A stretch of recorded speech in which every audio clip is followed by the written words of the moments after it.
வடக்கு, கிழக்கு, வடமத்திய, மத்திய மற்றும் ஓவா மாகாணங்களில் மழையுடனான வானிலை மேலும் தொடரக்கூடும் என எதிர்பார்க்கப்படுவதாக சிரேஷ்ட வானிலை அதிகாரி கலாநிதி முகமது ஷாலிகின் கூறினார். இன்றைய வானிலை குறித்து அவர் மேலும் கூறுகையில், வடக்கு, கிழக்கு, வடமத்திய, மத்திய மற்றும் ஓவா மாகாணங்களிலும் அத்துடன் ஹம்பாந்தோட்டை மாவட்டத்திலும் அடிக்கடி மழை அல்லது இடியுடன் கூடிய மழை பெய்யக்கூடும். கிழக்கு மற்றும் ஊவா மாகாணங்களில் சில இடங்களிலும் அத்துடன் புலனறுவை, மாத்தளை மற்றும் நுவரெலியா மாவட்டங்களில் சில இடங்களிலும் 75 மில்லிமீட்டர் வரையிலான ஓரளவு பலத்த மழை பெய்யக்கூடும் என எதிர்பார்க்கப்படுகின்றது.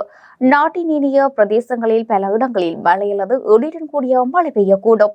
மத்திய மலை சாரல்களின் கிழக்கு சரிவுகளிலும் வடக்கு, கிழக்கு, வடமத்திய மற்றும் வடமேல் மாகாணங்களிலும் அத்துடன் ஹம்பாந்தோட்டை மற்றும் மொனராகலை மாவட்டத்திலும் மணித்தியாலத்துக்கு 30 தொடக்கம் 40 கிலோமீட்டர் வேகத்தில் அடிக்கடி ஓரளவு பலத்த காற்று வீசக்கூடும்.